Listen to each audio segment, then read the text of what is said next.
Good evening, ladies and gentlemen. Welcome to the Londonderry Town Council meeting. Today is March 6th, and it's 7 p.m. Please rise for the Pledge of Allegiance.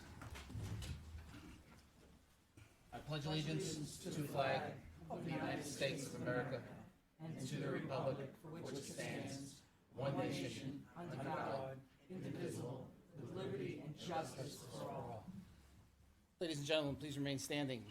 Hey, we just had a recent snowstorm several times last week. And our Department of Public Works was out there leading the way and clearing the roads, and they worked around the clock. So big thank you to them. And so tonight's moment of silence is for all those people who are out there working all night for us. Thank you.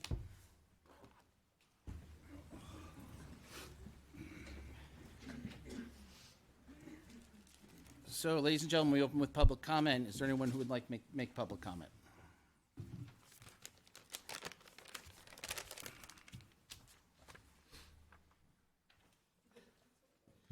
Good evening, gentlemen and ladies. My name is Martha Smith. My address is 38 Shasta Drive in Londonderry. And I believe that tonight might be Councilor Paul's last meeting as a town council member. And I just wanted to thank her for her service. I think that she's done a good job for the residents of Londonderry. She's spoken out for voices that maybe aren't heard very loudly. And I appreciate all the work that she's done. And I just want to say thank you. Thank you for your service. Thank you.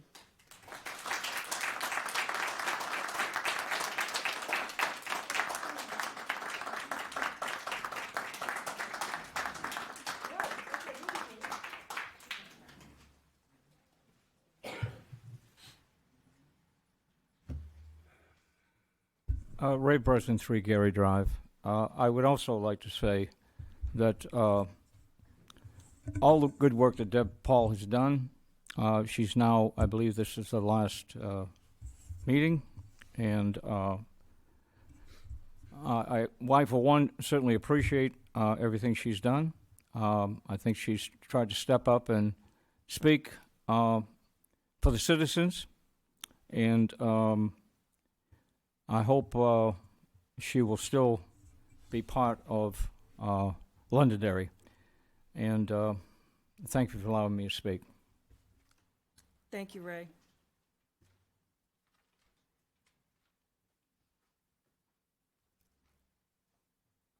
Christine Perez, 5 Wesley Drive. I have a letter from someone, and then for myself, can I do both? You have 5 minutes. Deb, as a mother, a taxpayer, I can say how truly blessed we have been to have you sitting up here representing us. You have been the only counselor to stand up for what is right and speaking out against for what is blatantly wrong. Bullies in this town have tried to use their positions or personal relationships to come after you and your paper, the Londonderry Times, a paper that brings the community together with honest reporting. Yet some who are in this room have tried everything they can. Oh, it's going to go away on me. And who wrote that letter? That was from Monica Plord. So Thank you. I couldn't get all of it. I apologize. So thank you. Thank you, Deb. Thank you for all you have done and continue to do for this community. Thank you for fighting for what is right and bringing some transparency to an otherwise very cloudy town government. Thank you for standing up, often alone, for true democracy. Thank you for continuing to fight for truth through the bullying, the mistreatment, and the blatant attempt to break you and silence you.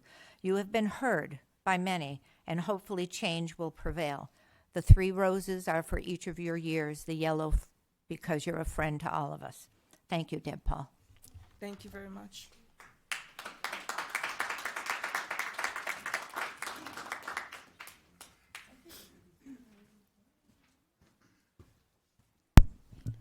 Ken Samoset, Fosher Road. I wanted to mention this last time, but there was a lot going on. I'm surprised there was a board member from the budget committee came to the school board and said they're going to use Dominion machines. And that shocked me. With all of the bad press Dominion machines have got. I mean, the multi-billion-dollar lawsuit from Fox, and then Discovery that's admitted that the machines were riddled with bugs, incorrect tallies, and incorrect results. You've got Michigan. You've got Edison Research that found deletion of votes. Antrim County, software glitches blamed on human error. Machines preset to erase login activities, activity logins, and activity logs. In Pennsylvania, you had a 19,000 swing vote. CNN calls it an error. In Georgia, same excuses. And you all saw the briefcases come out from underneath the desks. In Mercer County, Colorado, thousands of ballots recounted. The Dominion and Secretary of State, they destroyed the data on the hard drives, and federal law says you have to keep that for 22 months. And what just happened in Arizona? They changed the size of the Dominion ballots, so now they can't be read. I mean, I could go on. And the Democrats in 2016 cried about the machines, how inaccurate they were, but they loved it when Biden got elected. So, not to mention they come from Canada, one of the most communist countries around here now. They've got military drills with China. They destroyed gun rights. You can't even own a handgun up there anymore. And the truckers that came out to protest, they debanked them. They took their trucks. I mean, total tyranny. Call it what you, it was horrible. So then they had a cybersecurity analysis, J. Alex Haldeman, looking at these Dominion machines and found flaws and potential for future attacks. They're equipped with Wi-Fi and Bluetooth, which can access software and servers. They create shadow bases. Then a federal judge sealed his report, just like a federal judge sealed Pfizer. They wanted to wait 55 years to release the trial data from Pfizer, from the trial with the COVID shots, okay? So this stinks. Okay. Let's see. I don't know. And then last week, well, whenever it was, it just leads to everything that doesn't really make sense. You know, and you get answers, but when something stinks, it stinks. If we're being lied to, and we want to be told. All I heard last week about that woman was positive things, and nobody spoke up and seconded her call to null and void a restructuring. And I don't know, a restructuring, would Kevin Smith have done something like this to leave a position vacant? And it just seems, it looks like a duck, walks like a duck, you know what I mean? Call it a duck. I don't know. I think people's actions or inaction is going to have a consequence, especially at the polls. If there was more to that story with that poor woman, I'd like to know. I mean, why did that happen? It just caused such an uproar that it stunk. So the town council is bound and restricted by 91A by state law. We are not allowed to discuss employee matters, personnel matters. Not allowed by state law. We're not allowed to talk about it. It is against the law. Well, I don't know. Well, the way it was done, you know what I mean? As an outsider looking in, it doesn't look right. Sir, I appreciate your comments. I can only comment that we're restricted by state law.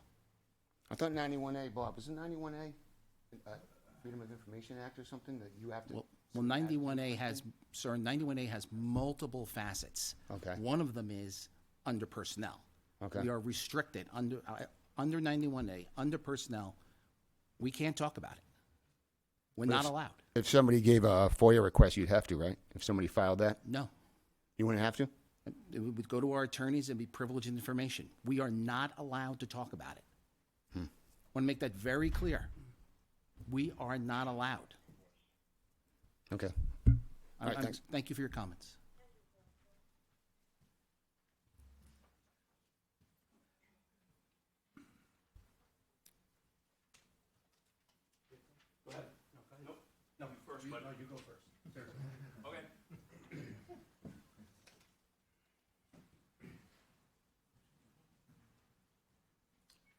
How we doing tonight? Name and address, please. Tom Esty, Old Nashua Road, lifelong resident. All right, so I guess my question, or maybe you can give me an answer. So I'm part of the LRC in this town, and so isn't Mr. Chad Franz. So I would really like to know why Not just if we can't use a community room, why can't we use any room in this town hall? Any room. We could use this room. I mean, can you give me an answer for that? I mean, we're everyone in this room, I believe, is from Londonderry, and we're all taxpayers. Am I right? Yeah, Do we not light this building, put electric through here? Do we not pay the salaries of all of our workers?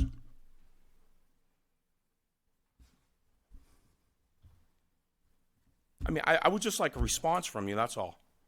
Well, I'm going to look it up and I'm going to give it to Okay, you right now. all right, thank you, appreciate it.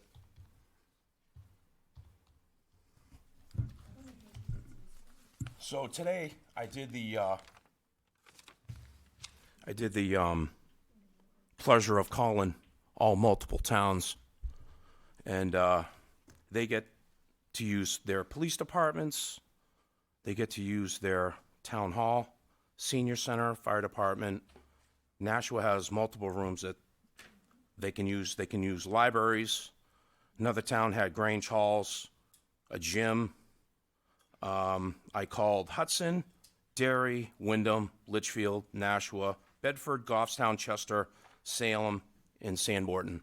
Hollis was closed at 3.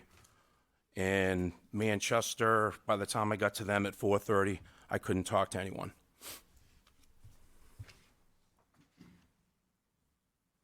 Bear with me, I'm looking it up. Yeah, take your time.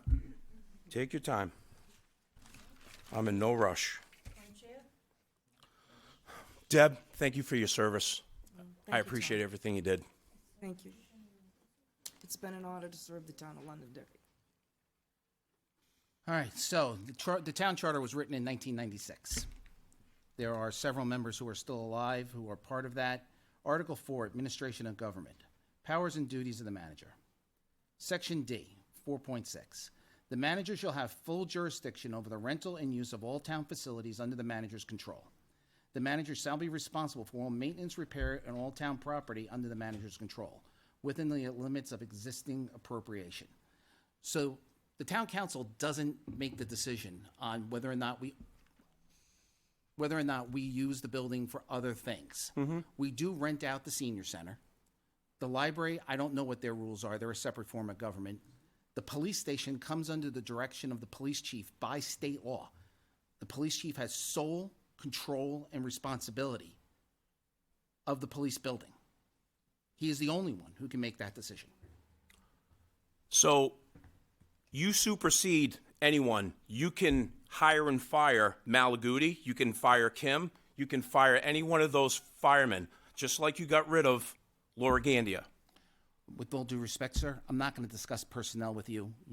Well, what I'm trying to say, John, is you have correct. You can say, you know what, Tom, you're absolutely right.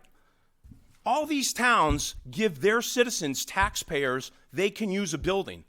My family's been in this town before it was even Londonderry.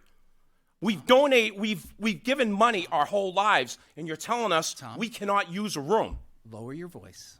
I'm sorry, I'm just upset about the whole thing where we pay taxes all these years, and we can't use a room. What do you think we're going to do, Tom? Mr. Malaguti? What do you think we're going to do with a room? Tom, you either address me or you can sit down. Don't raise your voice again. I've given you an answer, right? The people who do use the building go through a sanctioning process with the town council, right? Such as the rec groups. Those are the rules. That's what the charter says, and there's a lot of things the charter says. The charter is 41 pages. Okay, John. That's what we have You to can follow. change that, is what I'm saying. No, you can't change. Yes, you can. Tom. You can change that. Tom, I'm going to have this conversation with you, which is not normally what we do. The town charter can only be changed by charter commission. There is an entire electoral process that has to happen to change the town charter. We can't change it. Absolutely, you can. Well, Tom, Well, why is every Tom, single you're wrong. town who I talk to, I can't speak for other towns, Tom. Here's what the rules are. and by the 4.6, way, when did this charter come up? 1996. We've had people in the community room doing kids stuff, the carvings, the soccer things, and you know what? That's fine, and they're allowed to.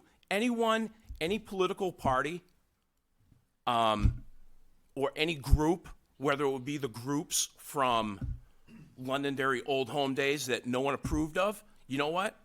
They have a right, if they're taxpayers, like Mr. Malaguti said, it's our First Amendment freedom of speech. I believe that's what you said after Old Home Day here, right? Tom, that has nothing to do with what we're discussing here. It's John, it has everything to do with it. You can change the rule and say, you know what? No, I can't change Okay. the rule. The rule We'll is... hop on to the next question. Maybe the is next the time I come manager up, shall have full you can give me jurisdiction better over the news. rental and use of the town facilities under the manager's control. So my next thing is going back to the Gandias. So I respectfully ask that the members, well, you three and Joe's missing, Deb's going to be gone, but I respectfully ask that you drop the no trespass on the Gandias, especially Chris. I cannot believe he's, what, 52, 53? That gentleman spent half of his life serving and protecting this community. And how disgusting it is that we put a no trespass in this town. He doesn't even live in this town, for goodness sake. It's awful. I mean, I would be ashamed. Lower your voice. I'm sorry. I'm just. It's upsetting. I've lifted and- let the record reflect, I've lifted the 5-minute limit. So, and the other thing on the Gandia is we got rid of a lady who did her job perfect. She did her job too perfect, from what I recall. And we let her go, but now we're hiring. So for the people who are listening to this at home, we are now hiring Southern New Hampshire Planning Commission, a lady to work 15 hours a week, and she's making $100 to $120 something an hour. That's over 3 times what we're paying Laura Gandia. So how are we saving money? Is there a question? I'm Well, not gonna, yeah, I mean, I'm not going to answer. I just Tom, don't understand why we would let we're a not gonna answer valuable. personnel questions. We need a planner, and she was a valuable asset, and we let her go, and now we're hiring. Again, under 91A, we're not going to answer personnel Yeah, questions. well, I mean, I know the So- truth, so what- and what question they're do you- friends of mine, and I know them, and I know the truth. So what and question- it's all hogwash, just so you know. So what question do you want to ask? Well, one of them I asked you, lift the no trespass on the Gandias, because it's wrong. It's wrong. Again, the town council has no jurisdiction. All right, I'm Excuse not going to me, argue all night, excuse me, John. Excuse me, I'm going to finish. Okay. We have no jurisdiction over that. Such things that happen that are personal. For example, there was something that happened with one of the counselors. It was a personal matter. It was something that happens with someone else. It's a personal matter. The town council isn't going to get involved in that. The no trespass order is between the town manager and the police department. It doesn't have anything to do with the town council. Is there anything else? Well, you can supersede that, like I said. No, we can't. Okay. All right. It is a police matter. My next one is. Did someone say something? No? The next one is, so I was reading the Derry News. I got the paper here. And I'm looking at all of these sample ballots. Now, I have glasses, and I can't even read the sample ballots, but I'm trying to think, why are we putting all of this stuff in this newspaper when we have a paper in town that hits every single home? This one doesn't.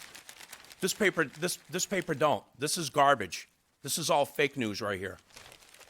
Why are we doing this? I mean, who was the ding-dong that, Tom, again, I'm going to warn you one more time. I've lifted the limit. I've showed You major courtesies here. I'm asking you to show the same.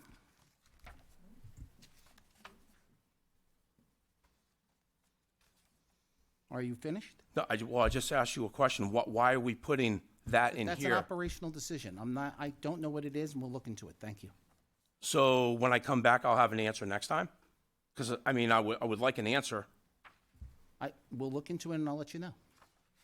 I'll have the town manager get in touch with you. Mike's going to call me? I'll have him look into it, and I'll ask him to give you a call. Okay, appreciate your time. You're welcome.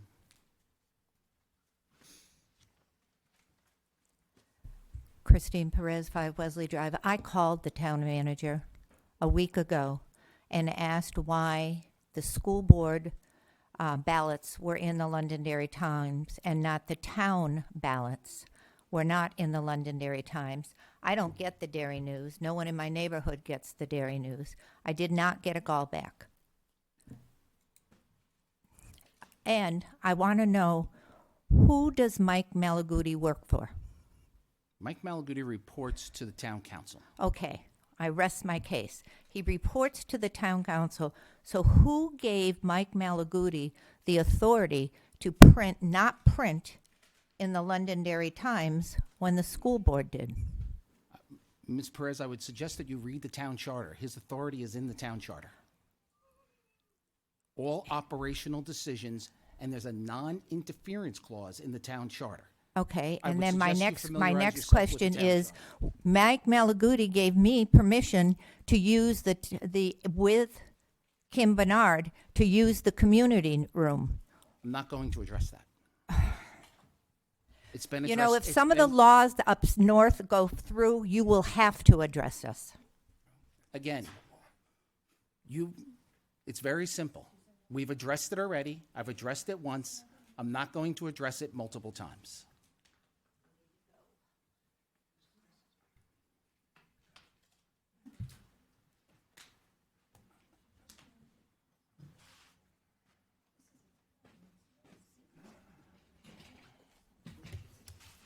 Glenn Douglas, 6 Overlook Ave. I got a couple things. There's a rule in the town, I forget what it is, XVI, something about videos. I call it the 2-week rule. We don't allow anyone that makes a video running for a town council, school board, or whatever, to put their video online until 2 weeks before the election. However, anyone sitting up here or in the school board can say anything they want to, let's say, persuade people to vote for them. That rule needs to go, in my opinion. It's restricting freedom of speech for candidates.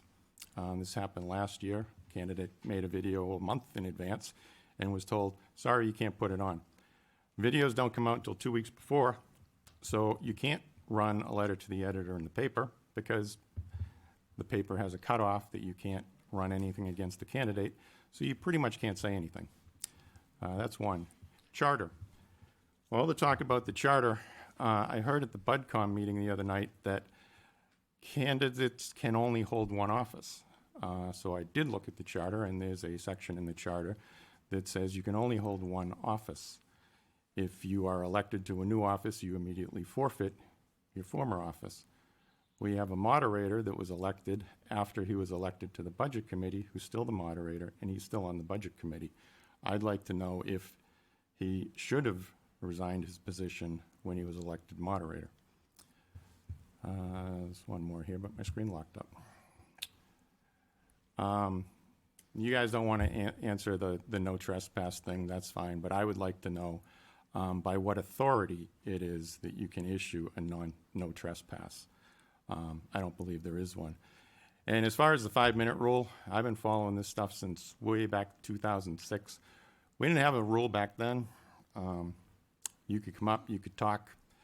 Then we moved to a 5-minute rule, then we moved to a 3-minute rule, then the school board moved to a 3-minute rule conversation, but you have to wait till 11 o'clock at night. We had to pass a law up in Concord. There's a lot that has changed.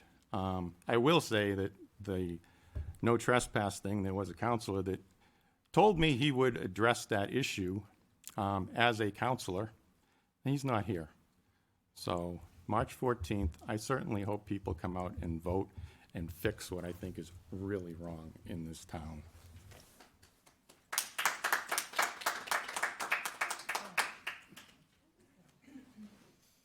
Anyone else?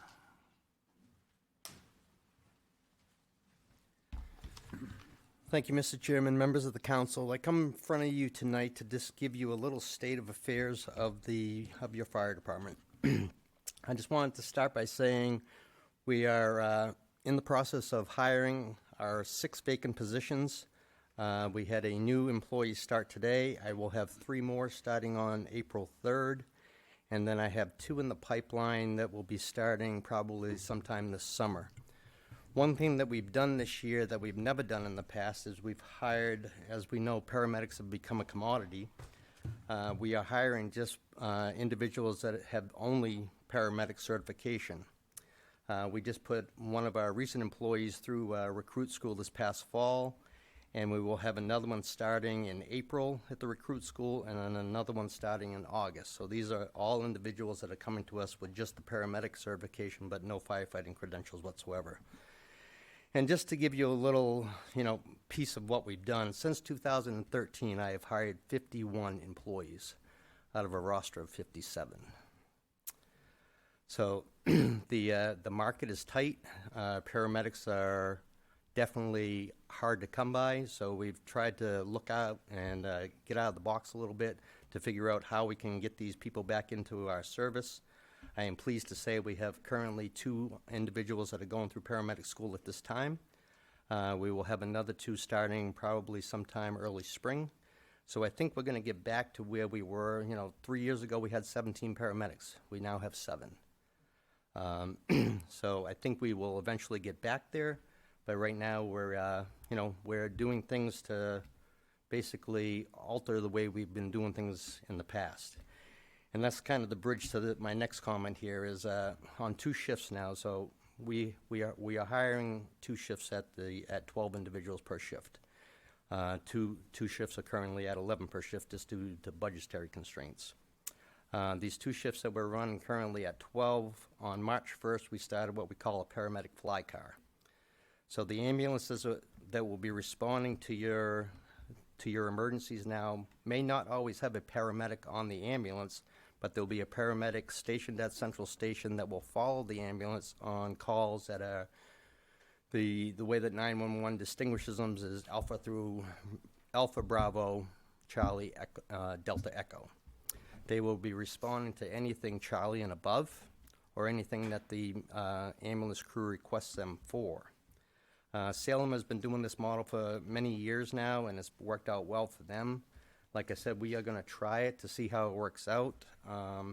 I don't think it's ideal. I think it's a way to attract more paramedics to come into town, in the long run. But I really feel, as your fire chief, that we will get back to the way that we were staffing prior to this whole transition phase taking place. It's just going to take a little bit of time. So again, that started on March 1st on 2 shifts, and I will come back to you probably within 30 days or so and let you know how it's gone for the first month. Apparatus replacement. We've been on the dock now to replace 2 of our ambulances now for 2 years. Cab and chassis were unavailable, and there was a time frame wait in order to be able to do so. We had to sign contracts without having prices on what the ambulances were going to cost, so we weren't comfortable in doing so. Recently, we found out that the manufacturer that we get the ambulances from now have chassis in stock, so we are on the assembly line for one. But here's the thing: our last ambulance cost us $238,000 back in 2019. Ambulances now are up to almost $400,000 with a 26-month wait time. So, I mean, we have, like I said, we have 2 to be replaced right now, but we're not looking at getting these ambulances until sometime 24, 25. It's crazy. Our fire apparatus, the fire trucks themselves. Our last fire truck cost $734,000. The next one is budgeted at $1.1 million. Again, a 26-month time frame for waiting for these things. So I can, I can honestly say I'm glad to see and to have the support of the council from when I took office to where we are right now, that we don't have any vehicles that are 20, 25 years old that are rusting apart and pieces falling off. Our apparatus is good. I mean, you'll see in the operating budget that the maintenance cost has definitely gone up on them. But we have a good maintenance program that we try and keep these trucks up to snuff with. And we'll make it through this, but I just wanted to give you guys the heads up on the price increases through the roof. I'm going to have staff come to you tonight, so Deputy Butler, Battalion Chief Hallowell, and Lieutenant Lammy have worked really hard on this presentation in reference to our capital request withdrawal. We were going to bring this back to you in late fall, but looking at the meetings that we were having, I just didn't feel it was the time frame to do so. So they've been patient. They've put together a great presentation, so I asked you guys to just look through it. I mean, these are our future leaders of this fire department. I think they've done a tremendous job. At the end of it, if you have any questions, by all means, I want you to answer. I want you to ask. Our capital account, when I took office was below $100,000. It's currently, probably over $500,000. The reason that is that way, and I talked about this a little bit in the deliberative session, is we use this account now to supplement things that the operating budget doesn't not cover anymore. Replacement for personal protective gear, something that we used to buy for $2,000 is now costing us over $5,000. We use it for matching funds for grants that we apply for. And one thing that I looked at was, we have, the way it was designed when I took over, it was, okay, you're gonna replace the rescue tool every 5 years.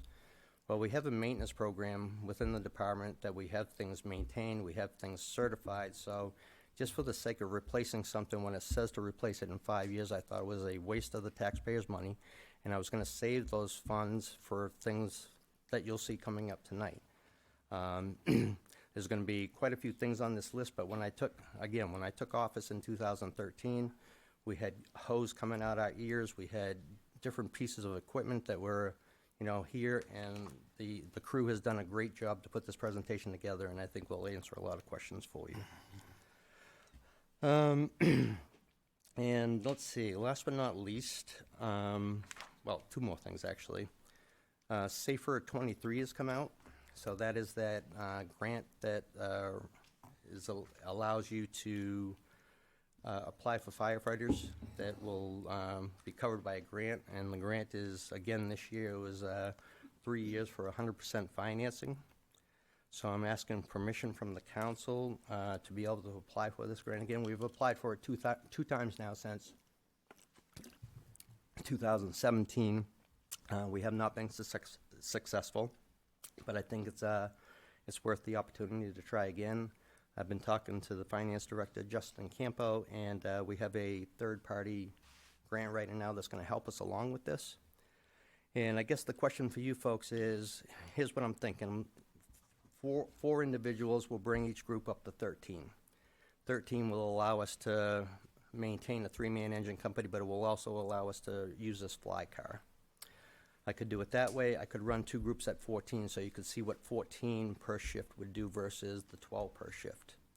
Or I can ask you to get permission to try for 8 people. Then I can bring each shift up to 14, which gets us closer to that NFP standard that we've been talking about in all of our meetings in the past.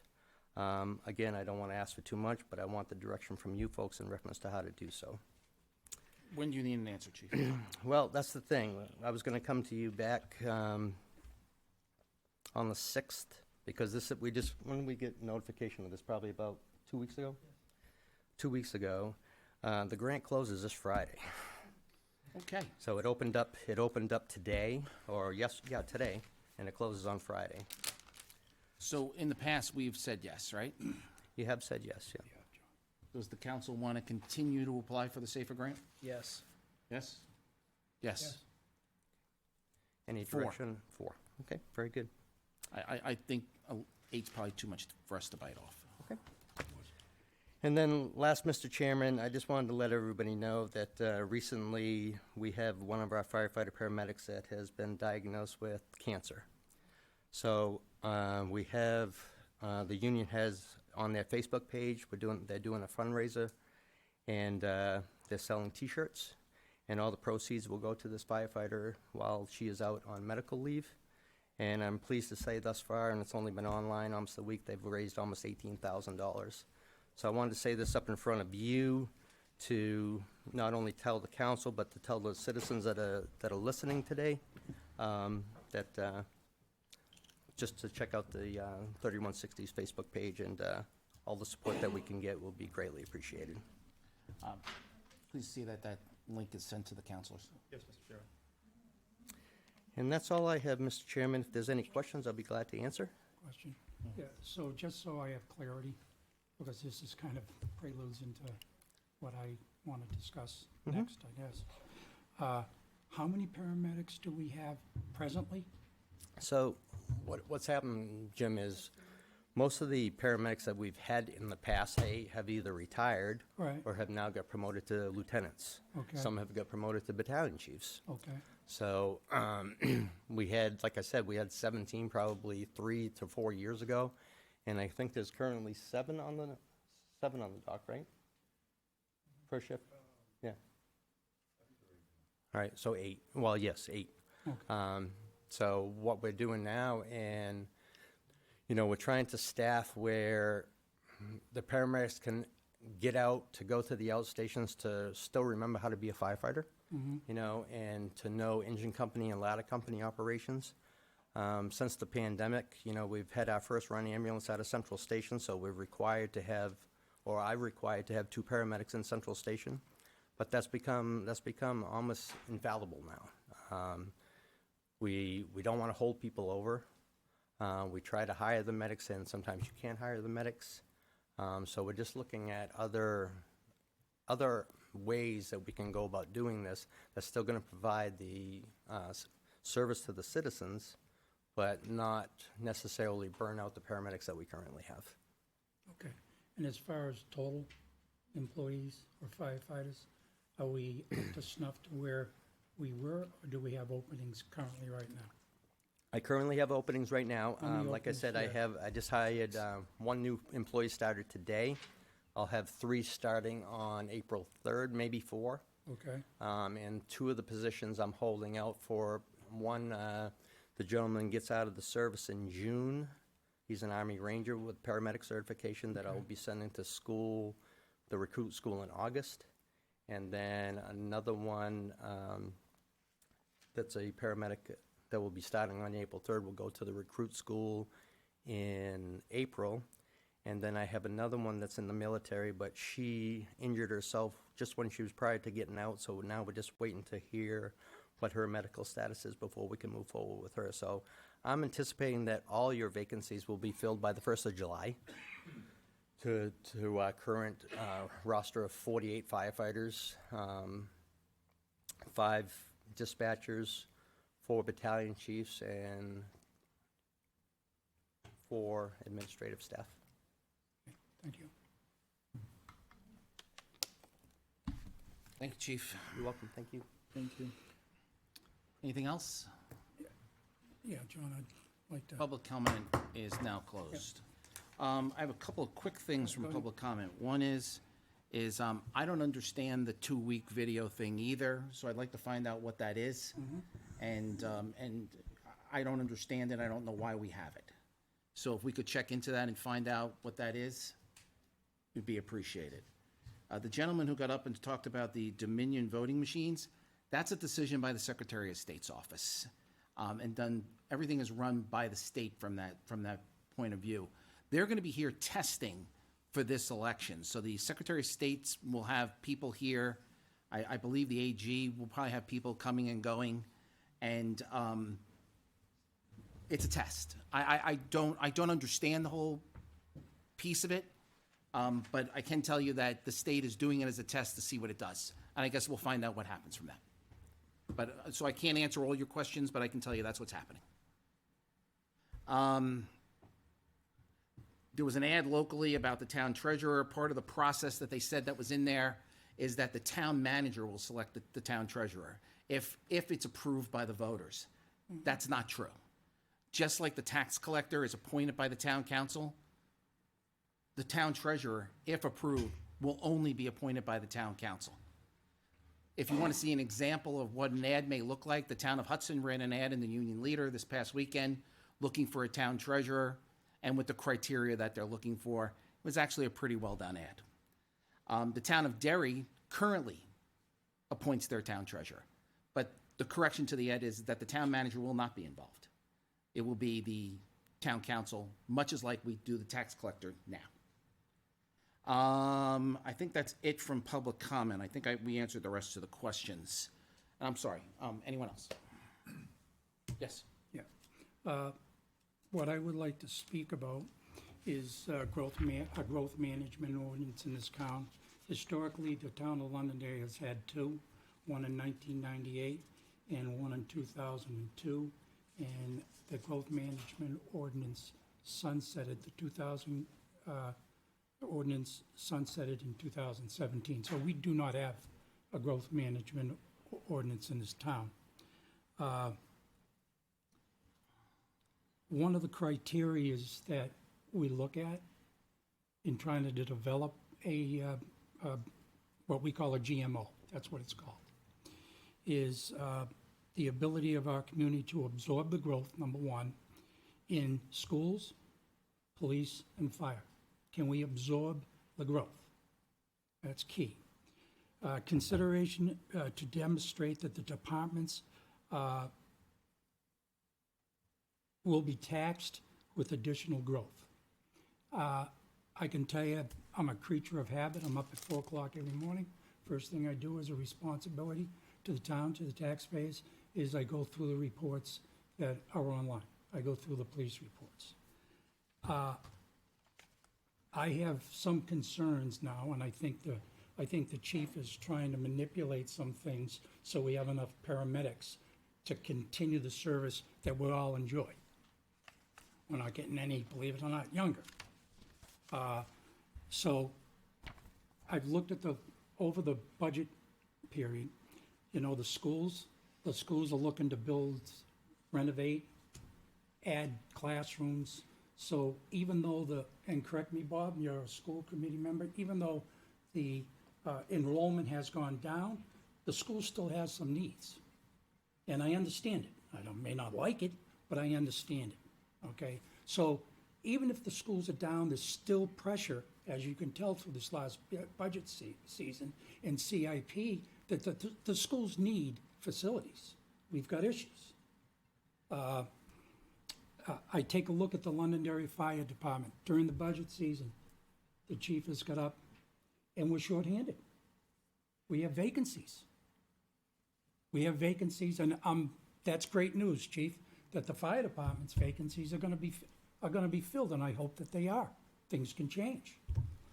So what happens when you're short vacancies? Now all of a sudden we got to fill shifts. If we don't fill the shifts, are we giving the citizens of Londonderry the services that they like and they have always enjoyed?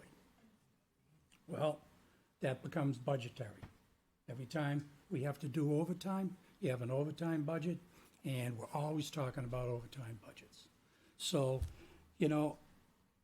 I've taken a look at reports, and this is where my concerns are. And it's not in family permits, single-family housing. It's not in single-family housing.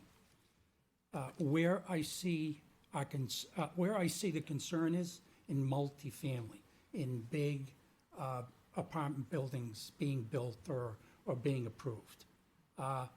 There are great people in those buildings, but when they happen, they usually happen in phases, and when they come on, you have an abundance of people. You may, if phase one is 50, all of a sudden you have 50 new, 100 new plus kids. I won't go into the percentages, but you have to figure there are going to be kids on it. So when I take a look at these reports, this is my view of the reports. No one up here I haven't really even talked to them about it, nor have I asked for any information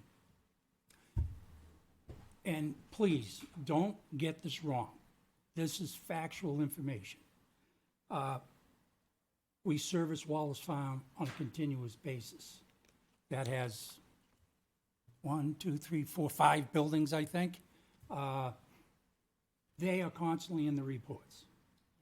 McGregor Cut is constantly in the reports. Now, I'm not gonna get into what type of reports, because to me, it doesn't make any difference. When the chief of police or the fire department gets a call, it's a report. I don't know what it is. It could be a heart attack, it could be a domestic, it could be a number of things. Capitol Hill, which is an older establishment in town, older village, is consistently there. Kendall Woods, which I think Boulder's part of it. We're consistently making calls there. Charleston Drive, which is down by, I think, the pump station on the south side of town. Maybe. We're consistently there. Main Street, which is one of our newer ones, next to McGregor Cut, I'm starting to see more activity there. The Baldwin, which hasn't come online yet, that is a huge project. Yes, I can tell you that we do have a developer's agreement with it, and that when they become tax negative, and correct me if I'm wrong, John, Yeah, Main Street's under the same agreement. then we start to look that they've got to start providing people for us.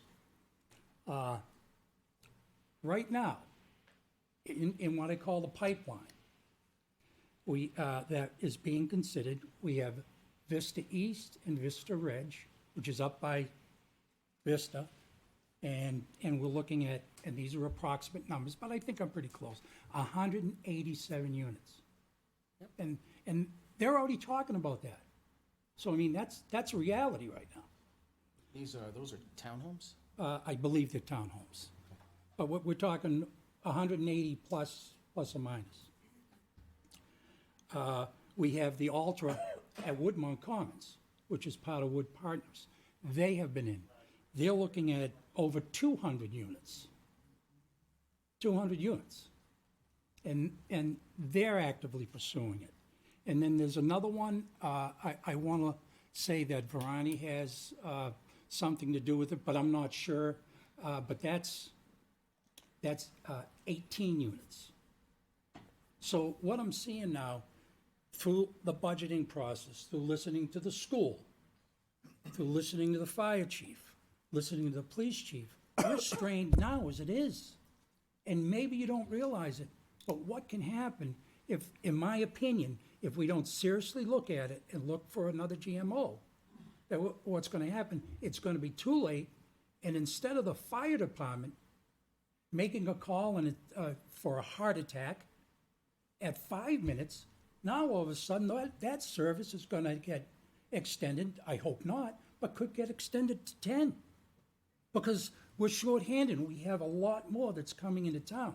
So in my opinion, and I've been here 36 years, I think we really need to have an open discussion about providing a new growth management ordinance in this town. We need to start to control it. Because if we don't now, and all of a sudden 5 years down the line, it's too late. It's too late. So that's my opinion.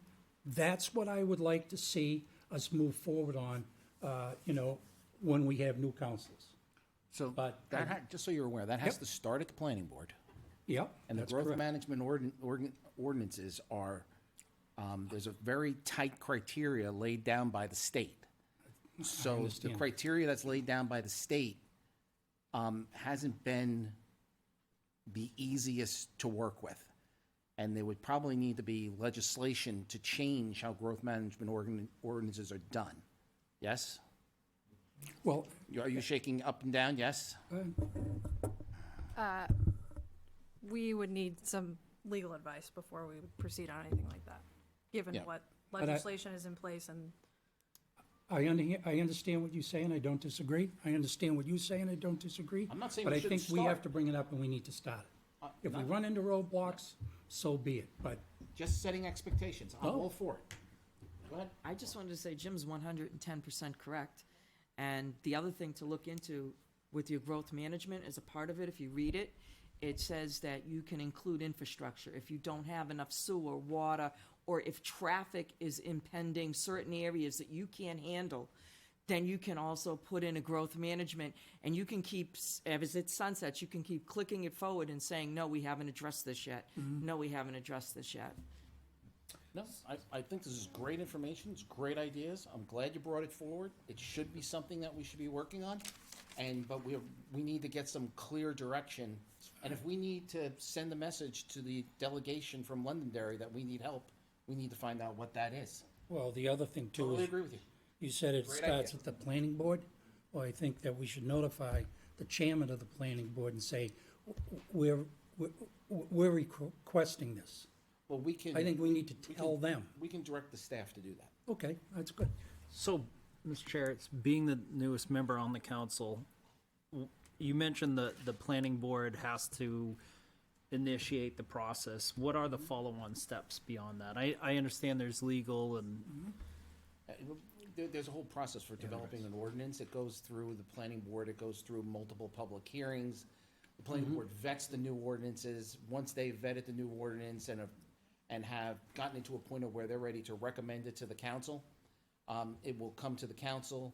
The council will also go through multiple public hearings, take input. We may send it back to the planning board for few more discussion. The discussion, we, the council, can also make a decision to change the ordinance and approve it the way we decide to approve it, as long as it's legal. We can't approve an ordinance that's not legal, Yeah, but I also want. which happened many years ago, but had to be corrected. And, Thank you. which I also want to repeat that we've had two GMOs, one in 1998 and one in 2002. And the 2002 under law they have to sunset at one point, and that sunsetted in 2017. So I think it's something that we should bring up and that taxpayers should watch closely. I agree. No, I think it's great input, great ideas. No, I agree. Okay, anything else from the council? All right, so I'm gonna shift the agenda around a little bit, and I'm not gonna make Mr. Plummer sit through the entire fire presentation. He's volunteered to come down here, give us some information on 103 West Road. He seems to know some history, and we're all pretty anxious to hear it. So, Sure. Mr. Plummer? Yeah, thank you, Floor Mr. is Chairman. yours. Appreciate it. Council, appreciate it. I'd seen some info about a request that was made for a quitclaim deed to be provided for a piece of land down off of West Road. And so I saw that Deb had said, how can we not know who owns that land? And Great question. Yeah, it is a great question. so I gave her a call, and she described to me where exactly it was, and out of that, I did some research. So if you don't mind, I'll start with a little bit of history. Hey, listen, we'd love to hear it. Love the history of the town. Sure. So I'm going to go over to Europe, okay? And back in the 1600s, 1700s, there was a huge demand for beaver hats, okay? So back in those days, there were still beavers in Europe, and they quickly became basically exterminated through trapping. So the folks over there said, well, we really need to sell these beaver hats, so let's look to North America. So they did that. They basically, the trapping industry is really what settled a lot of the Canadian provinces and across North America. It was a big area of income. So what ended up happening, in New Hampshire, of course, beavers as native animals had extensively dammed up streams and so forth. And so by the end of the 1700s, or in the 1700s, they were trapped out here. So all those dams were in existence and over time had broken down, okay? So the same time this was happening, New England was being settled for farming. And, this was nut field, right? Lots of big nut trees, oaks, hickory, chestnut, etc., and which are not very conducive for farmers, okay? So the farmers that came here had livestock. They had no when they bought their piece of land, they had no fodder, no area to grow hay. So these wet meadows, which by the time they came here, these dams had broken down, all these big areas were growing some nice lush hay. Meadow hay wasn't the best quality, but it was the only thing they had. So it actually, at the time, was causing some contention in the area. This was the most valuable land in town. So nowadays we'd think, oh, it's just a swamp. Nobody wants anything to do with it. It's so forth. But as each of the farms in town were deeded to the original settlers, parcels of these meadows were staked off and distributed in order to allow these people to be able to hay and provide fodder for their livestock. The trouble is that settlers from Dunstable and Haverhill and Dracut and those areas had been coming up to this area prior to the settlement of Londonderry and taking the hay from these meadows. So there was contention. There was actual, so if you look back at the history of Londonderry, there's a book, and it says, sometimes an inhabitant of the town, when employed in these meadows, would be seized and carried away by individuals from abroad who laid in wait for the purpose. Thus, a Mr. Christie, while mowing in a meadow, was seized and carried to Haverhill without being allowed to apprise his family of his situation. The next day, some of his apparel was found in the meadow where he had been at work, and he was at length discovered and rescued. So basically, they were kidnapping people and taking them away because they didn't want them cutting the hay in these meadows. So, I mean, these were valuable properties back then. So that's the sort of stuff that was going on. It wasn't easy to access the marshes. The hay had to be dried, cut, dried, and then brought out of these wet areas using two men carrying the poles with hay loaded on it, then loaded on a wagon and dragged to wherever it was going to be used. As time went on, the land in the town was cleared, and these parcels became much less important to the farmers in town.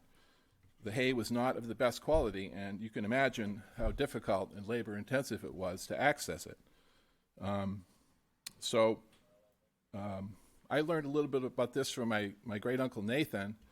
He was born in 1911, and he spoke to me about how he had, as a boy in the 1920s, pulled out hay on the Boyd Meadow, they're so-called. They call it the Boyd Meadow, that still belonged to the Plummer family off West Road in Londonderry. So what he told me was that the poor quality hay was used to feed the dry cows on our dairy farm, as all the good hay was fed to the cows that were producing milk. When I asked him to, he drove me over to Allen Circle off of West Road. I'm not sure if you're familiar where that is. And he pointed out the land that the family had owned. He described also that it was a lot different now because it had all been flooded again by the beavers, so there was really not really good access to it like there was when he was a boy. When I asked him if he still owned it, he told me that he had stopped being taxed on it and assumed it had been taken back by the town. His description of the land was it was only good to hold the planet together. That was it. It was just not good for anything, basically.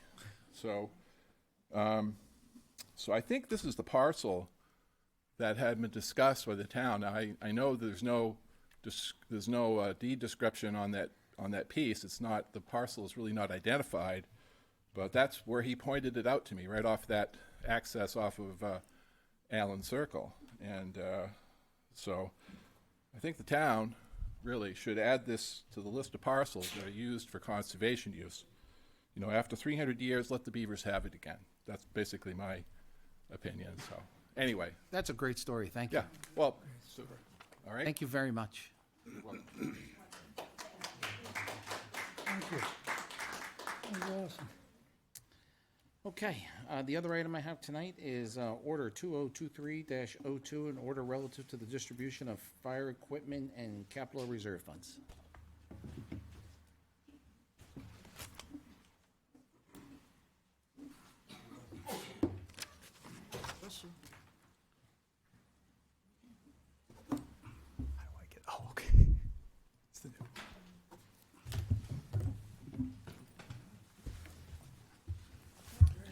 Gentlemen, Good evening. Whenever you're Mr. ready. Chairman, members of the Town Council, Londonderry leadership, and citizenry, thank you for receiving us tonight. We come before you this evening to request a significant dollar figure out of our capital reserve request for a list of needs, not wants, and I want to be clear on that. This is stuff we need at a minimum to affect our mission, which is to save lives and protect property of the town of Londonderry. Anytime that taxpayer money is spended, we believe it's our responsibility and obligation to explain it, because without the taxpayers, we can't affect our mission. There is no mission. So a couple of housekeeping items tonight. You'll find a bounded copy of the presentation in front of you, but we've also put it up on a slideshow so that the people in the audience and at home can see what the presentation is about, because this is important stuff. This presentation that you see on the slideshow basically mirrors the packet that you have in front of you. The other thing is I have BC Hallowell and Lieutenant Lammy with me tonight, and that is for professional growth and development.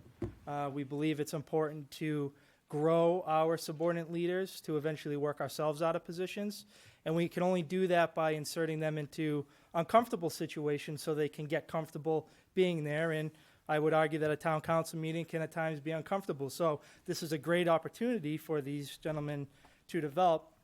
But furthermore, they also took a pivotal role in helping us come up with the presentation tonight. So the contents of the presentation, we're going to talk about the mission statement right quick, the capital reserve request amount. We're going to go over some vendor expectations. We're going to identify the fire hose needs, the vendor hose quote to support those needs, something that we've identified and coined as the minimum loadout, or MLO. And what the MLO is, it is the minimum amount of tools and equipment on our fire engines that we need. And then we'll talk about those quotes. So the mission statement, you've seen it plenty of times before, but I'd like to direct your attention to the third paragraph, and it's emphasized, or italicized for emphasis, on the primary goal of the fire department is to protect life and property. In order to do that, firefighters have to be outfitted with tools and equipment. It's arming a soldier with the right combat load. It's giving a soldier ammunition for his rifle in order to do battle. The same is true for firefighters. We can't do anything we do without the proper tools and equipment. Anytime we start a project, we like to identify 3 areas, and those 3 areas are the mission, the goal of the project, and the end state, so what the vision is. So for this, again, the mission for this project is to affect our mission statement. We have to be outfitted with the proper tools and equipment, including fire hose. And the fire chief had tasked us with creating the MLO, which I talked about, which is the minimal loadout of equipment and fire hose to be put on those 4 fire engines that we have. 3 front-run fire engines and 1 fire engine that we have in reserve status. And again, this is all the minimum stuff at baseline that we need to have. The goal was to do an engine company equipment and hose inventory. This was very time-consuming. It took a lot of time, energy, and effort to inventory all of our engines to find out where they were currently at, and then from that, come up with the minimum loadout. Now, we empowered our company officers, our lieutenants, to have the autonomy through the parameters that we set, the left extreme and the right extreme, or the commander's intent, if you will, to come up with the tools and equipment they feel that they need to do the job. And you might ask why? Well, because the troops in the trenches are always the best people to solve their problems because they're in it all the time. So we outlined the left and the right parameters, and they worked within it with oversight from the battalion chief and the command staff. We created a list. We also issued, and I'll go into this in the next few slides, the vendor expectations. And we secured quotes, and tonight the goal is to make that capital request. So what's the end state? The end state, after all, is effective engine companies. We need mission readiness of our 4 engine companies that are fully outfitted for effective service to the community.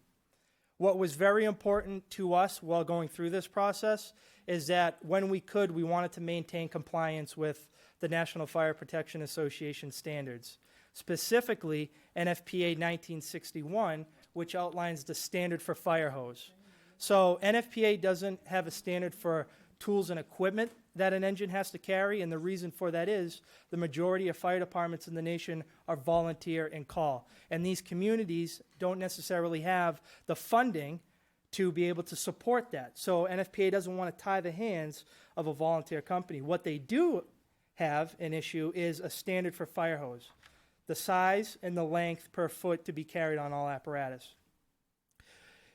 I'd like to note that prior to this and moving forward, the Londonderry Fire Department has always met or exceeded that standard. And that's very important because hose is truly the lifeblood of what we do. So the capital reserve and the request amount. And again, as I mentioned in the beginning, this is a rather large number, $173,293 from our capital account to reach our end state. And I want to remind and reiterate that this is for needs. This is not for wants or wishes or desires. We need this equipment to effect the mission that the taxpayers have given us. So on this document, or on this slide, you'll see the vendor expectation sheet. Friction can be a funny thing. Human nature is if you put enough friction in front of it, people check out and they don't follow through and then take shortcuts. So we thought strategically instead of tactically and said, if we put some time, effort, and energy in coming up with crystal clear expectations for our vendors, then when we spend this money, if authorized by you tonight, that it's accurate and there's no screw-ups. That's very important when you're talking about taxpayer money. The burden is on us to make sure our vendors get the right dollar figure and follow exactly what we want them to do to spend the taxpayers' dollars. So this vendor expectation was issued to all three of our vendors, and those three vendors are mentioned within the PowerPoint itself. And it was very clear, and we outlined three things. We needed a hose quote, and that hose quote was to come off of the document reference later on. The minimum loadout quote, again, reference off the document that you'll see later on, and to ensure the Mass State bid, which allows the town of Londonderry not to go out to get three quotes, which is very time-consuming, but we can get one quote, and that will satisfy. So that was very clear expectations for our vendors. This slide will outline the fire hose needs. Again, a ton of time, effort, and energy on our part to inventory all of our hose, to outline what it is we need for engine 4, the minimum loadout for our high-rise packs, which I'll get into later, the Sims Drive fire. You remember back in July of 2022 where we lost a significant amount of hose to contamination, and the total hose order. Now, it's subject to change, but we took that exact form, gave it to our vendors, and said, here, we kept it simple, and that's important. That's very important because we want to make sure this goes all the way through. So again, the burden is on us to make sure it's as easy for our vendors, even though they work for us, in order for them to get the job done. So based off of the hose needs, the next slide outlines the quotes from the vendors, and it's pretty significant. To achieve our hose loadout that we need, we're looking at $70,000 worth of fire hose. Our hose, as the fire chief mentioned earlier, is aging. When the fire chief took over in 2013, we had a lot of fire hose, and that was good. So because we had enough fire hose, we could realign and shift our focus and priority on the development that the community was sustaining at the time. So you're thinking and remembering the expansion on Interstate I-93, the Woodmont, Pettingill. So our need and mission focus from fire hose to technical rescue equipment, trench rescue, confined space rescue, hazmat, heights rescue, and below grade. So we started going down that route, and we outfitted ourselves for that. That was the need at the time. Now we're in the position where our hose has aged. A lot of it has failed. And we're in a mission-critical part with our hose right now that we can't sustain to lose anymore. We need this fire hose to do the job. The next slide. This outlines the inventory that was completed with Chief Hallowell and Lieutenant Lammy, along with the company officers, the lieutenants, to inventory all of our 4 engines and determine what we currently had on it. Once that was done, we outlined those things that we needed to be placed on a minimum loadout. So we took this minimum loadout needs, and we sent it again to the vendors to supply these quotes. And this represents all the tools and the equipment that we need on engines 1, engines 2, engine 3, and our reserve engine, engine 4. And that dollar figure comes to $52,000. So again, a huge number for us, and it falls on us to prove and support it. And it's pretty significant.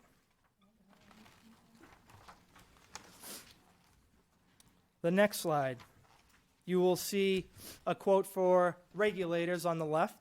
The CBA outlines the collective bargaining agreement with Local 3160, the firefighters union in the town of Londonderry, states and outlines that each member needs to be issued their own regulator. And all the regulator is that piece that we clip into our face mask in order to breathe in an IDLH atmosphere, in a smoke-filled environment, in an environment that could kill us. So we are contractually obligated to outfit that, and that figure came to $31,500. The figure on the right is the high-rise kits. Mr. Chair, you and I have talked about this at length. The whole project down at the Baldwins and the challenges that we're going to have to face for that is pretty significant. These high-rise kits are in order to fight fires on multiple stories.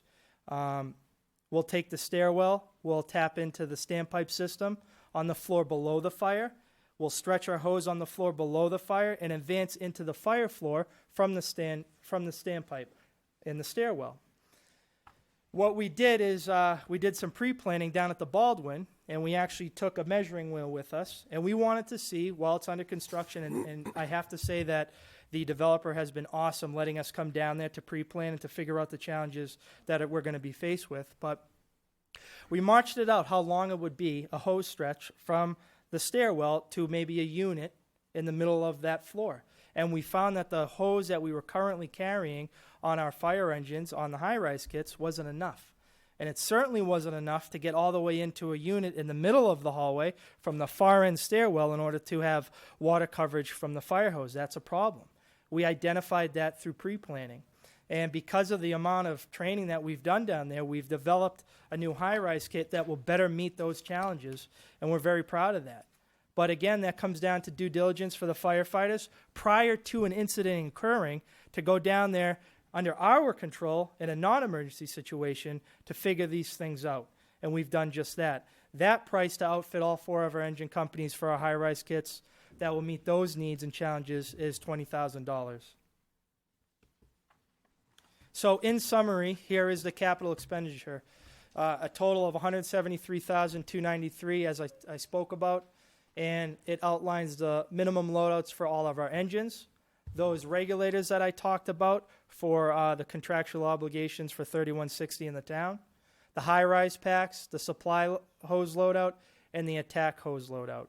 One of the things I'd like to mention while I'm up here is that our fire hose gets tested annually by a third party that comes up and they test all of our hose to NFPA standard. And through that process, we take that and we inventory that fire hose. And for the first time in a long time at Londonderry Fire, we can accurately say what we have, where it is, and whether it's passed or failed. And that's huge. And that's what our intention is to do if authorized to withdraw these funds, is to do the same. All that hose will come in. We will test it prior to accepting it. If that hose passed the test, we'll accept the hose inventory and it becomes part of our system. And then we work on a game plan for replacement and moving it around. Maybe some hose that's getting really worn out on engine 2, which is our busiest engine company, gets rotated out to maybe spare hose or another engine that hasn't been used as much. So we try to stay strategic in that aspect. So that's it in a nutshell. I'd be happy to answer any questions that you have. This is very important, and I thank you for your time and letting us explain and support why we need this. Because, again, it is a need, not a want. Thank you. That was excellent, Chief. You're welcome. Thank you. I just wanted to say that was a great presentation, and I'm so glad you did that inventory. It's so good to know that information to pass on to other people as they come into the force. For me, I feel like the people of the town voted money in for you to use for exactly this reason, so there is no reason for us not to have you use that money for stuff that's necessary. The Thank thing you. that intrigues me is that you did this, with the Baldwin, how you went up this kind of like recon mission. Yes, exactly. Do you do that for all of the new buildings? Like, did you do that for McGregor Cart and for Wallace and for all those new projects? Yes, we did, and that is that's what's so good about responding to buildings in your community is that our fire department has that ability to, one, build a relationship with the building representative, to two, to get to show face so people can see us out there, but most importantly, come up and utilize and take advantage of that opportunity when it's under construction and occupied to pre-plan. And we do it for all new construction. So now my stupid question. So do you guys keep somewhere in your computers layouts or diagrams of those buildings? So if a fire, say, happens at Baldwin, the guys are running off and somebody at the command center is able to call up the layout and so know what's the best. I mean, I know you have to analyze it when you get there in case there's a fire there, but there's got to be, these are the 3 best ports of entry. This is where we should park. This is what we should do. Do you guys have all of that into your computer I love that system? question. As much as I want to jump on that, I still want to develop my people. So I'm going to pass this off to Chief Hallowell to answer that because that's a great question. So the answer to your question is twofold. Yes, but it's also an opportunity of improvement for us as well. We have a computer-based incident management system that we lovingly refer to as Red Alert, which is the name of it. And within that, it's basically a database of all of our equipment, our tools, our work orders, our dispatch program. And contained within that dispatch program is something that we call pre-plans. Every single one of our pieces of apparatus that responds to emergencies has what we call an MDT, or a mobile data terminal, in the front of it. And it allows the company officer to pull up information about those buildings. Those floor plans, the egresses, hazardous materials that's held at the site, where the hydrants are, where the Knox boxes are, where the fire alarm control panel is, all that type of stuff is depicted on plans. The problem that you have is we have to keep updating those, right? So once they get put in, they're not finite. They need to be updated as buildings update, right? And so that's part of the struggle of keeping that information current, because we'll go there, we'll pre-plan a building, and then 60 or 90 days later, it could have changed occupancies and they've redone the floor plan. It looks a little bit different, but the things that we know that won't change is usually the fire alarm control panel, where the Knox box is, emergency exits and egresses, hydrant locations, stuff like that. So from a strategy and tactics standpoint, that information is within our computer database. It's something we're always working on improving and updating. And we also work in conjunction with the Fire Prevention Division. So Fire Marshal Johnson, Division Chief Johnson will give us information about when he completes his inspections, if certain things have changed, if they've rewired their fire alarm control panel and changed it to a different location in the building. So we try to keep that information. We had some residents from a 55 and older community that wanted to give us information as it relates to codes for entry into properties in the event of a medical emergency and stuff like that. So we keep that type of information as well on the hands for the firefighters and the paramedics to be able to use. And about a year or so ago, the fire department made a significant investment into our mobile data terminal program. And we purchased a brand new Toughbook tablet laptop that goes in the front of every piece of fire apparatus that we own. So that information is literally at their fingertips, able to be pulled up. It's on what we call the FirstNet cell network, so they're constantly able to pull that information up. So yes, the answer to your question is yes, we do. But personally, I think we could do a little bit better, and it's something we're working on. And so you have like a process that is in place to make sure that Yep. how it all automatically gets updated, or how, if you have to follow up back with them Yep. after Yep. so much time. We have what's called a pre-plan form, and we'll Okay. go out and we'll survey the building, we'll mark it all up, we'll put all the information in, and then we take that document, we scan it in, and we upload it into the program. Thank you. Just back to you, I'm sorry. That's okay. So when you put all this equipment in, right, do you keep in the computer information like where you bought it from, what it cost, how long it lasted, so that you kind of get an idea, Yes, you know, for planning in the future? absolutely. How this works. We do. You do. Yep. Good. And It's that's good to through see that red alert happening. system. And I just want to hit the importance of pre-planning. You just talked about, you asked that question.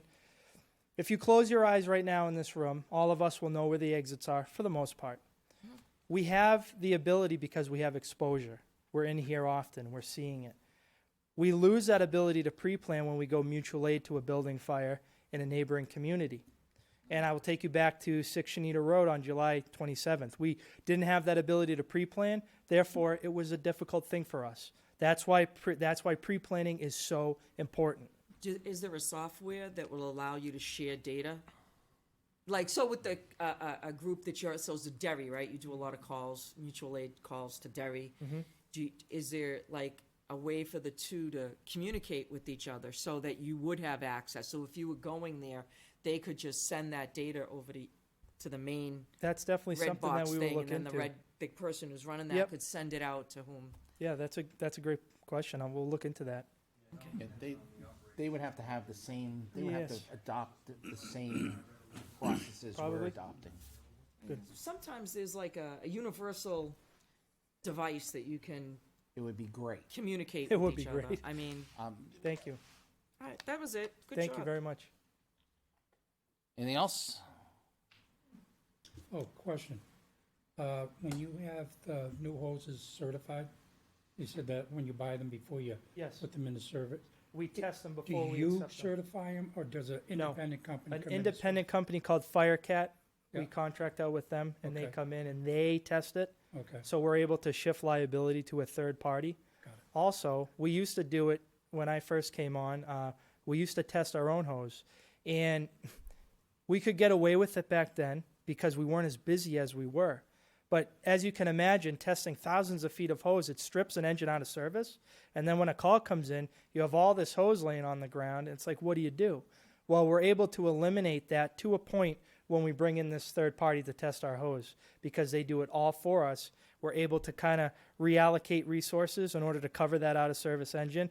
And they're so efficient with it that it's very beneficial to the fire department, the members in the town. Now, that doesn't mean that when they're testing, we're not around. No.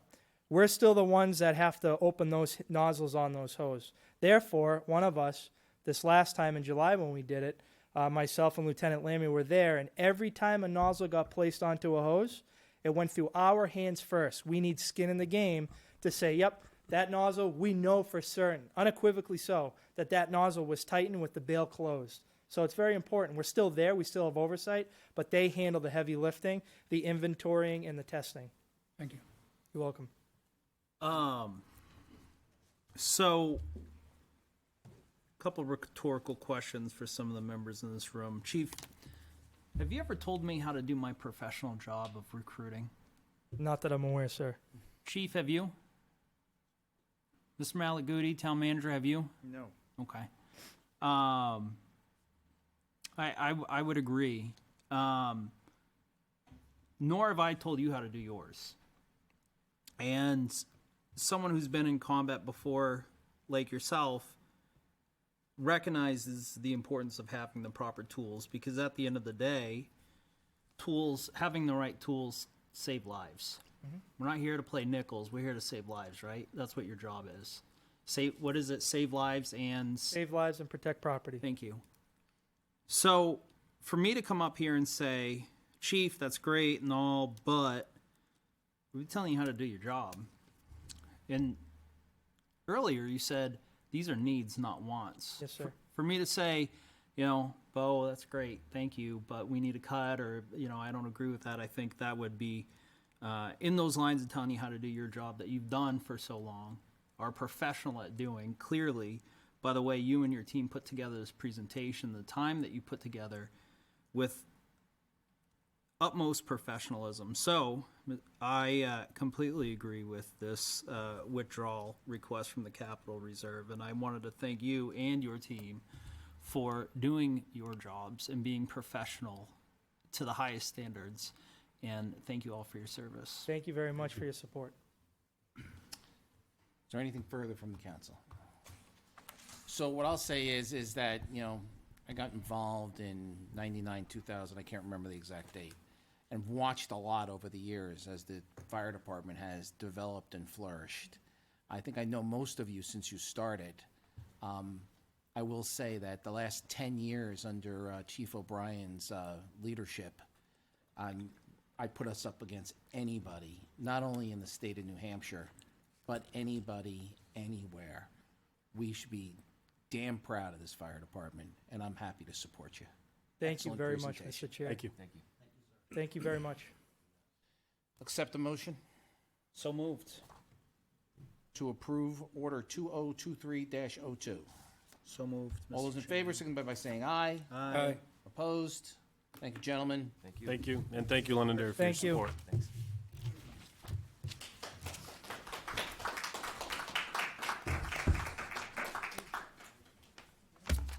Okay, I'll accept the motion to approve the minutes for February 6, 2023, as presented in our packet. So moved.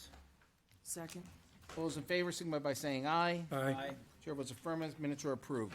Do we have anybody here tonight to be interviewed for the Utilities Committee? Hi. Joy. Are you Joy? I am Joy. Hi, Joy, come on up.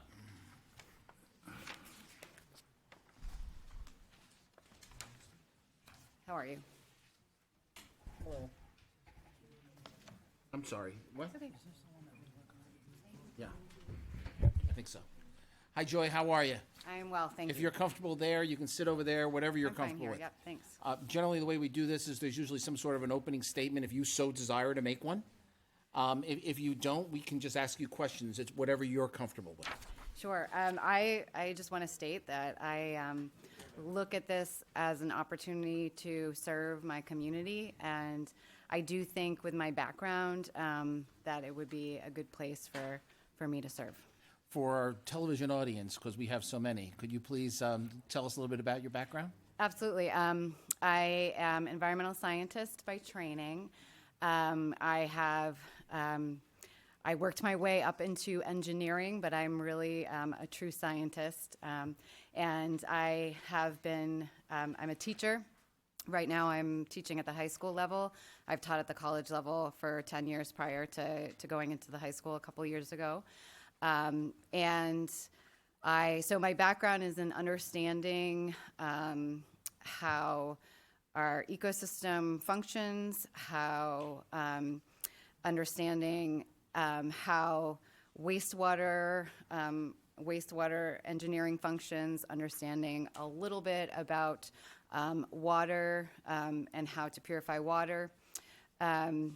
And so my main, I think my main service to this community would be in my passion of bringing forward some options for citizens to have clean water, to have ways to power things that are cleaner and less expensive than we have now. And I also, so my family, we moved here. My husband grew up in New Hampshire. We are from New England. But we moved back here to the East Coast after living on the West Coast for about 8 years. About 8 years ago now, and we've put our money where our mouths are. My husband is also an environmental engineer, and we, as citizens, we have put solar panels on our roofs. We purchased a house that had geo-exchange, geothermal heating system. My husband is currently in the process of swapping out our distribution system, so we now are going to have, well, we do have radiant floor heating. We had 2 years without it, so without heating, just a pellet stove. So, so we've, as citizens, as active citizens, we've embarked in a lot of those things that I'm hoping that my expertise in that and my passion for just bringing forward this kind of opportunity for citizens will help with the committee. Well, that was a really nice opening presentation. Thank you. Deb? Well, I know Joy on a couple of levels. She resuscitated Beautify Londonderry by bringing new ideas, new concepts, new visions, and I think she did an amazing job at that by re-energizing the base. She got high school kids involved in in it and into the solid waste as well. And for that, I applaud her for that. She's also been, a kind of add-on to the green team as well. And so she definitely brings a lot of energy and thought to what she does. So those are my opinions of you. Thank you, Deb. And thank you for stepping up. Thank you. She's a great No, choice. I have no comments. Chet? Just thank you very much for your willingness to serve our community and dedication to our town. I think it's very important to be mindful of our use of resources and stuff, and hearing that you're doing that. Your domestic level is good to see, and I think that'll be very important to replicate that throughout the community, so thank you. So I guess I'm left to ask it. No conflicts of interest? No conflicts of interest, no. No. I have to say that was that was a really nice presentation, one of the better ones I've seen in a while. So thank you. Appreciate it. We'll get back to you. Okay, thank you. Thank you. Thank you, Troy. Okay. Liaison reports. Anything new? Nothing new. Town manager report. Yes, Mr. Chairman, I have a couple of different items that I will address based on some of the questions that were raised in public comment, if that would be helpful to the council and to the community. And then a couple of my own items. Obviously, the first matter that came up and we spent some time on in public comment was the rental of town facilities. That is something that, as you pointed out, is under my authority under the town charter. That's an obligation that I take seriously, the jurisdiction and over the rental and use of all town facilities. The charter goes further, and it says that the manager is also responsible for the maintenance and repair of all town property under his control within existing appropriations. And then there's the town manager statute as well, which is 37.5, that gives me jurisdiction over town property. So as I said, these are obligations that I take seriously, and as I've repeatedly communicated to members of the public who have inquired, the town hall is not open for public reservation. As you pointed out, Mr. Chairman, the senior center is open for rental reservation. There's actually somebody who's in charge of that there for them. And one quick thing, before the Lions Hall was condemned, we had an agreement with them that the town manager could also have that facility at his disposal. That's exactly right. His or her disposal. That's exactly. If it wasn't otherwise being used by the Lions, that the town manager could use it for town purposes. Okay. Unfortunately, as you know, that space is no longer available. But perhaps that's something that we could return to in the future. I would point out that this is not a change that I've instituted. This is something that has been town policy under my predecessor, and as far as I'm aware, under his predecessor as well.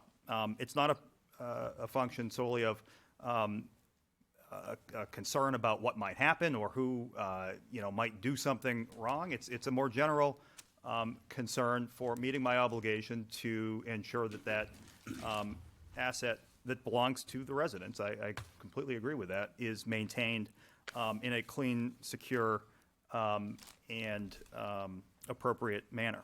I would point out that Town Hall is not configured for open rental to the public. You can get into, if you can gain access to the front door, you have access to the second floor and the first floor. There's no way to segregate off part of the space right now after hours, and there's no one here. It should be pointed out as well. It was suggested that in different communities there's the library, there's the Grange. In different communities there are community centers.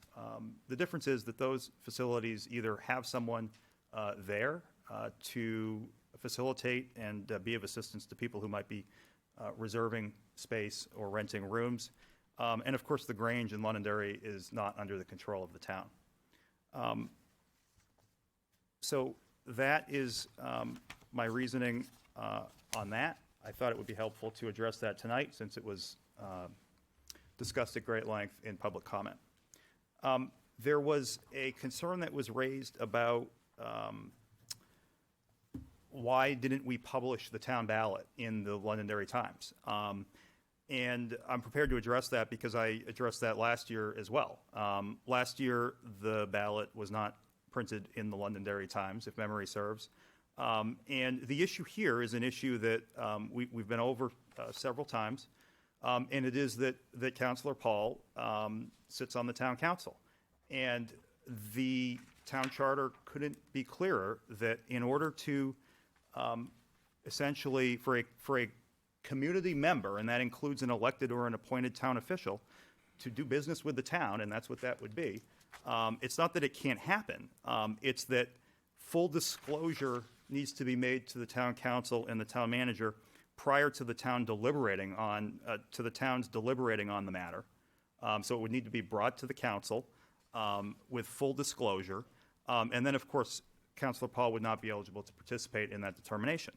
I have explained that to Councillor Paul in the past in the context of other advertisements. And that's what I would tell anyone who inquired if they had contacted me. There were discussions this year, as there were last year, with the Londonderry Times. And what the Londonderry Times indicated was, let me back up. Our arrangement with the Londonderry Times is that they will run legal notices for the town at no charge. And that was a generous offer that Councillor Paul made probably a little more than a year ago. But it's an offer that takes the disclosure and decision-making by the town council of the self-interested transaction off the table. I believe that the Londonderry Times takes the position that the ballot is not a legal notice. I think that's probably correct, and therefore, under our arrangement, they would not have an obligation to run it in the newspaper. But that's why, as a factual matter, it was run in the Derry News. Bouncing around a little bit, Mr. Chairman, there was a question that was raised about Southern New Hampshire Planning Commission, and that was connected to the recent reorganization and the elimination of the associate planner position. And I can tell you that the two have nothing to do with each other. Our discussions with Southern New Hampshire Planning address a vacancy that currently exists, that is the town planner vacancy, that, as I said, the elimination of the associate planner position does not affect. Whether that position had been eliminated or not, once the planner position went through one round of postings and we were not able to fill it successfully, we determined that we needed the assistance of a consultant to ensure that our planning needs continued to be met. And that's why we have an arrangement with Southern New Hampshire Planning to meet those needs. Mr. Chairman, a couple of other things. The town reports will be available in the town manager's office beginning on Thursday. People who are interested in obtaining a copy of that can contact Kirby Brown or swing by. And then lastly, Mr. Chairman, I got a letter today from the New Hampshire Department of Transportation talking about the bridge at Stokes Road over Little Cohos Bridge, Little Cohos Brook. That's a bridge that's in poor condition. We've known that it's in poor condition, and New Hampshire DOT is offering to contribute significantly to replacing that bridge. The cost right now is estimated at $876,000, and the requirement to obtain this money would be a 20% share of town grant funding.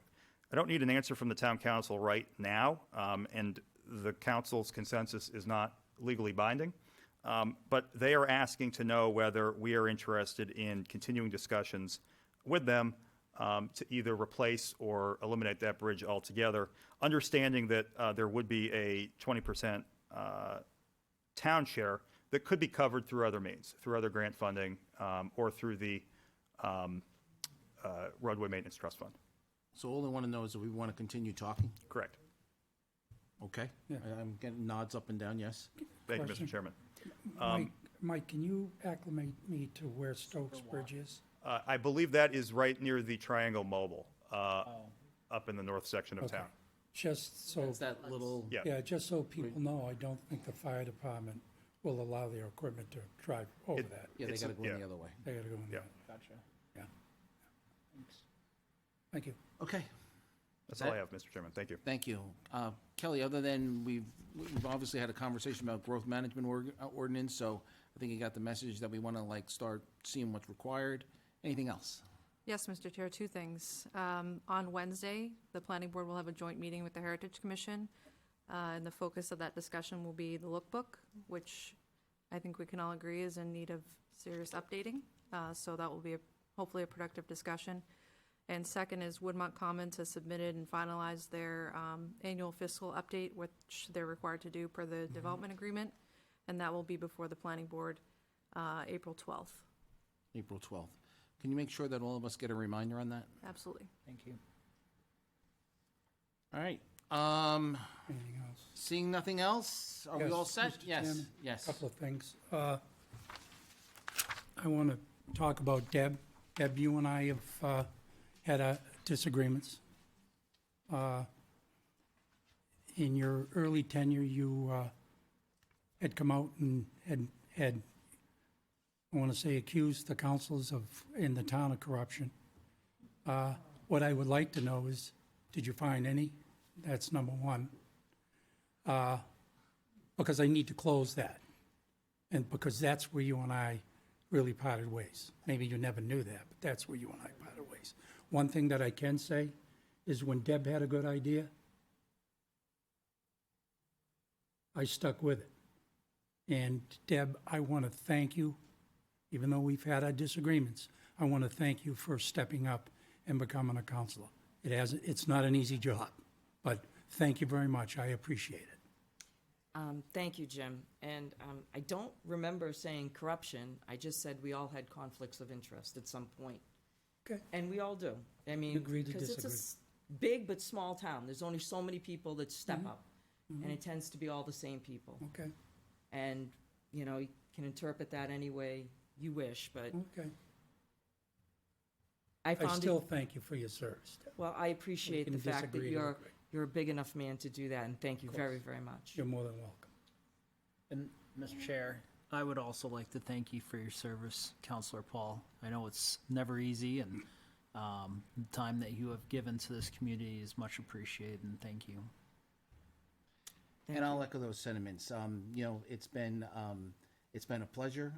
I think I've learned things that I didn't know, and I thank you as well for your service.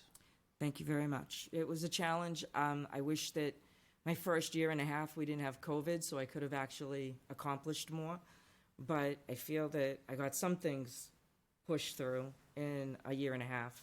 If I had had the full 3 years, I think I would have done more. I think you've done a lot. No, not enough. Always more. That's Deb. So with that, I'll accept the motion to adjourn. So moved. Second. Ladies and gentlemen, the polls are open at 6 a.m. on March 14th. They close at 8 p.m. So please vote. Thank you.